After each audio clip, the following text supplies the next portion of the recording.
I feel thorns where my crown was. I'll be weak, but I'm alive from the dust until dawn. Yeah, I'll survive, cause I got sweet victory. Nobody can take it from me. Sweet victory, cause I got sweet victory. Yeah. Toast to the game, cheers to the ceiling, feeling good. We gon' make it to the finish. Sweet victory. You hear me? Holla if you feel me. We still running even though we're limping. What's up, y'all? And that song right there is called Sweet Victory, and he says towards the end, man, we running even though we limping. It's a sweet victory. We still winning. And so I just want to encourage you, hey, you still winning. You might be limping, but keep running, keep pushing. That's what I'm all about here is pushing through adversity, man. And man, it's been a week since I spoke to y'all, man. Last week I was spending time with family. Hope y'all had a good time with your family and enjoyed your holidays and got to eat you some good food. And hope you got some nice gifts. Hope you gave better gifts than you got, because it's better to give than it is to receive. So um, you already know what day it is. Y'all know here is no hump days, only bridge days. When you live in a life of purpose, when you live in a life to achieve greatness, there are no hump days. There's only bridge days, right? Each moment, each second, each step that you take, each action is literally adding a piece to the bridge of your purpose, to the bridge of the greatness that's within you, um, to propel you to the greatest version of yourself, right? So, today we're going to do a little quick recap of what we discussed before the last few weeks, which was the three C's. I got my digital phone here, and reading through my digital notepad, I should say. And so just recapping, reviewing over the three C's, um, circumstances, choices, and consequences, man. We know that through life, there's always going to be circumstances. Through life, there's always going to require us to make choices. And in life, you know that there's always going to be consequences, results of your choices and circumstances. So, but the thing is, the circumstance doesn't necessarily determine the outcome. Your choices does. What you choose to do in the midst of circumstances, what you choose to do in the midst of a frustrated time, right, determines the outcome. You know, and so one of the things I talked about was Moses. Him, caught up with his own personal circumstance and him with having confidence with himself, but then God still choosing him to represent him to Pharaoh to rescue a group of people.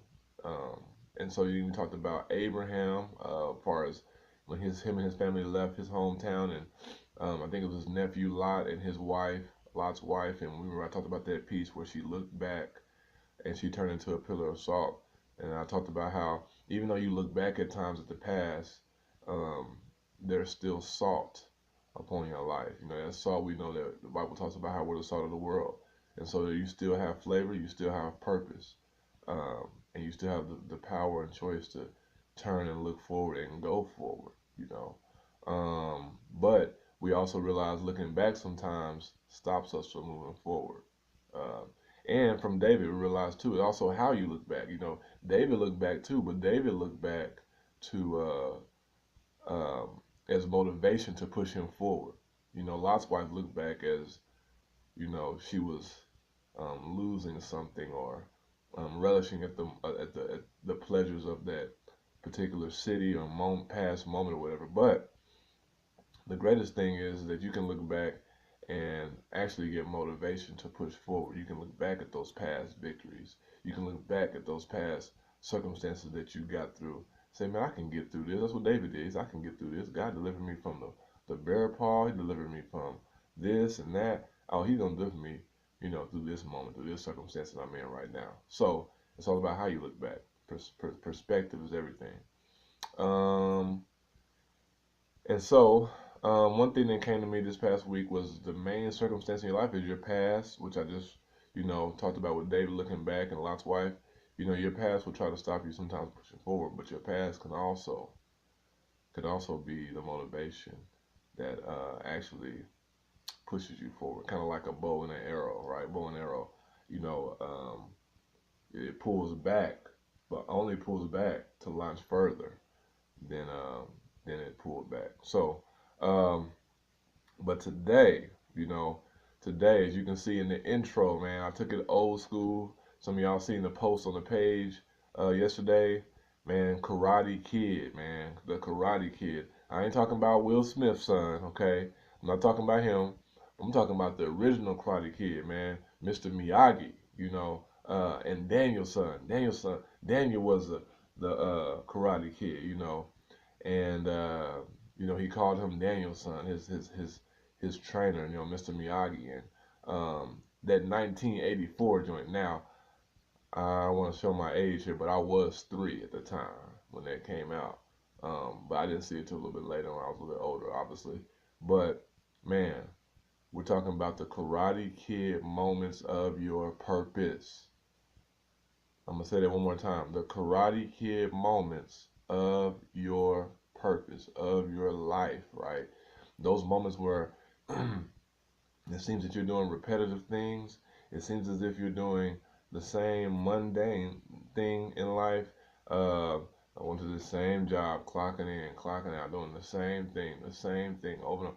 But man, I want to encourage you, man. Something that I've seen just from this movie, that I was reminded of that, you know, he started to get mad. Daniel, this moment, for some of y'all who hadn't seen it, some of y'all new school cats out there, but Daniel in this movie is wanting to learn martial art, right? He wants to learn how to learn the art of karate. And this older man named Mr. Miyagi, he has him doing all these chores around his house and yard. Has him sanding the deck, having him wax on and waxing off the cars, having him painting the house, right? Having him painting his fence. And Daniel reaches this moment where he gets really upset. And I will hope to show you a clip of this soon. Maybe in a little bit if I got time in this video.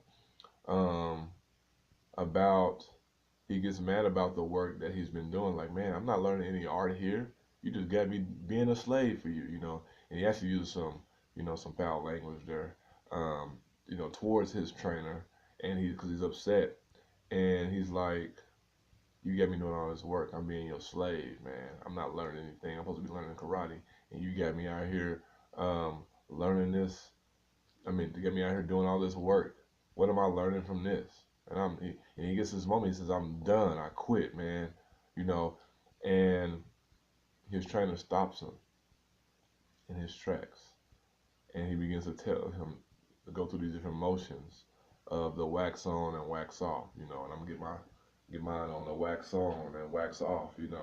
And he does not realize that painting the fence and painting the house was building an art, and setting the floor was building an art, and it was building a martial art. I can do that, huh? Yeah, I got some martial art skills. But his art was being formed. Art was being built in him through this seems like meaningless work. This seems like this meaningless uh, task. And so he goes through that. And so there's actually this quote I wrote one time that came to me, and it talks about the repetition of life.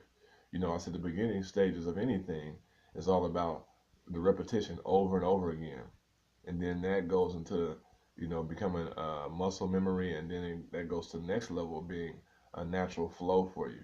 So all he was doing is creating a muscle memory with him until eventually it was an art. And so that job that you're at, right? That place that you're working at, um, you know, you might think it's meaningless. You might think that it's what is this doing? How is this adding to my purpose? How is this adding to the bridge of my life, right? Um, but it is. You know, the things that we think are mundane, that we think are meaningless, thinks is very purposeful and is able to use that to build an art within you, to build your purpose, to build a purpose that He has for you through those things. And so, this is the intro. This is only the intro to the Karate Kid of your purpose. You know, we talked about the 3 C's, reviewed the 3 C's: circumstances, choices, consequences. But then this is also the intro of the Karate Kid of your purpose. And one of the main stories we're going to go over, as an example of this, is Joseph, the story of Joseph. You know, maybe you heard the story of Joseph, the king of Egypt. He went through all these different things and he eventually became king of Egypt. He was the one that had the coat of many colors. We heard different stories as a kid, and you know, these cartoons and stuff that we see around certain parts of the year.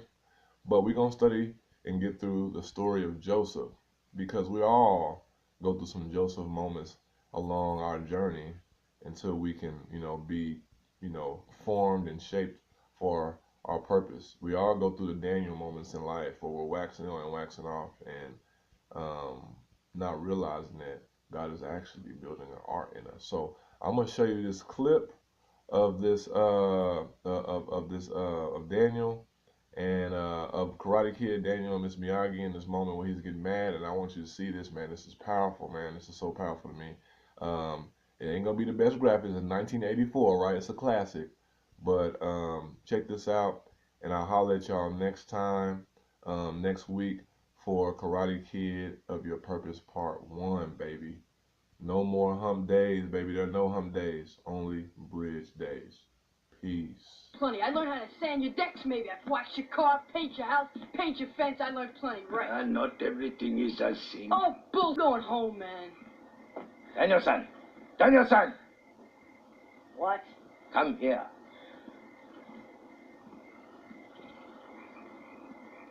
Show me wax on, wax off. That! That! That! That! Show me paint the fence. That! Face! That! That! Show me side to side.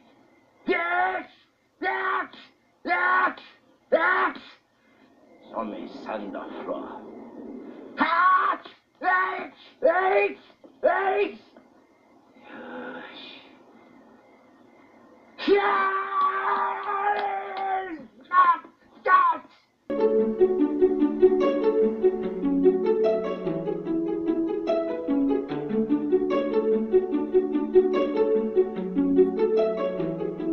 I feel thorns where my crown was. I'll be weak, but I'm alive. You don't know what it's been like on my wife, don't know my fight, boy. Been in them trenches, steady trying to fight my foes. And when I couldn't fight no more, he brought me out, he brought me out. I know I can't bear it out. I feel thorns where my crown was. I'll be weak, but I'm alive.